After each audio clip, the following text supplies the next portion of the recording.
Welcome to our 5 on 5. Please be joined today by Luis Avila, the president and founder of Iconico, as well as the 2018 SOU Cesar E Chavez Leadership Conference keynote speaker. Good to see you, Luis. Thanks to see you. Thanks for coming to the Rogue Valley. Thank you so much for the invitation. Yeah, of course. So you're headlining this conference tomorrow. It's at SOU. Is it for local students? Who exactly is coming to this? Yes, there are about 8 school districts sending students, all of them from high school, hopefully who will be attending local universities and community colleges, as others successful colleges as well.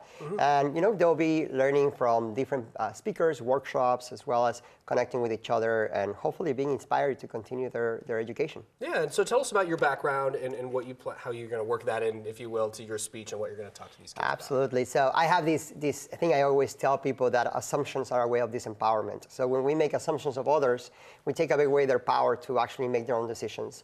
This happens a lot, unfortunately, to communities of color, particularly to Latino communities. And there are assumptions about the language we speak, the proficiency that we have in our education, our entrepreneurship abilities. And what the message I want to send tomorrow is that those assumptions shouldn't stop you.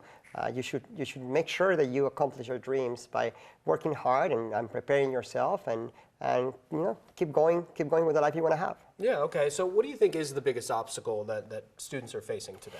There are many. So, I would like to kind of talk about 3 important barriers. One of them is the reading level. So kids need to be prepared before they enter before they enter school, to have some level of proficiency in language. Unfortunately, there's a huge word gap of about 30 million words for Latino kids when they're entering elementary school. And this is because they are not exposed to as much language at home. Their parents many times are working long hours and are not able to actually talk to them as often or expose them to language. After that, when they enter high school, many kids are behind in reading levels as well as in math and sciences. This is a huge gap when we see kids actually dropping from 8th to 9th grade out of school. And we have to address those issues, make sure that these kids are actually ready, because some of them are the future of this country. Absolutely. Finally, when they enter college, less than half of the Latino population that is entering college actually graduates from college. So we have to make sure that we are offering them the supports to do that. And finally, after college, of course, that they have access to credit and access to assets so they can continue having the life that they want to have as well. Certainly, yeah. It sounds like building from the ground up, if you will. That's right. Starts when they're young. That's right. Okay. The education is paramount for this community and for all communities as well. Indeed. All right, we're going to take a quick commercial break. We'll have much more in a moment. Stay with us.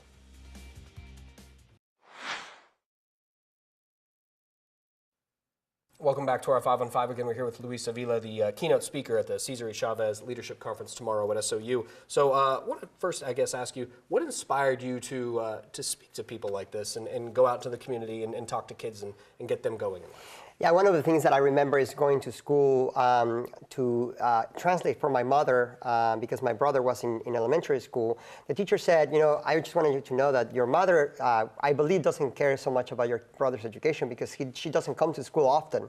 And what she didn't know is that my mother had 3 jobs and was a single mother taking care of all of us. Wow. And the reason why all of us now are college graduates and working really hard to provide for her and provide for our own families. And I think that really changed my perspective about how we need to also educate the larger population about the needs that we have as a community, but also the assets. So we don't think about ourselves as deficits, but we think about ourselves as assets. The things that we can do. For example, my mother was always reading to us at night. She was always encouraging us to do well in school. Even when we graduated, she was always asking us, what is the job you're going to take? How are you going to go give back to your community? And it's because of her that I'm doing what I'm doing. And I think many of us in our communities can see our families and our mothers and our fathers as the guiding stars for us. That's fantastic. Credit to your mom for helping you and the boys, I guess, get through this. That's incredible. So what can families do now? If they're watching, maybe they can't come tomorrow to the conference, but what steps can they take right this minute to empower their children? It's never too late. I think that we have to start talking about college from a very young age. Save money. Even if you can start today, start saving money for college. College is getting more expensive, so we have to save money for that. And secondly, check your kids' grades. Know their GPA. Know what credits they're taking. Know if they are taking the right credits to attend college. Start asking what college you're going to go to. What are you going to study? Just make sure that they hear that's an expectation that you have of them.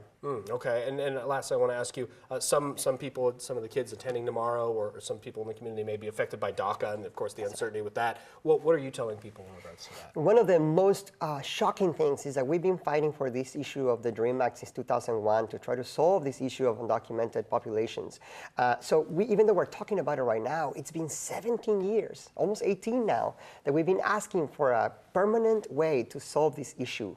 And unfortunately, even though the majority of Americans, over 70% of Americans, continue to say, let's give these kids an opportunity to stay in the country without fear and to be able to get an education and to work, we continue to have a paralysis. So we need to, as citizens, to talk to our politicians, to talk to our representatives and say, it's time to act now. And if government is not acting at the federal government, at the federal level, what can we do here in the local communities? What can we do to make sure that we can address some of the equity issues that this population have? Good to see you. Thanks so much for being here. Appreciate Thank you. it. Thank you so much. Stay with us. We'll be right back.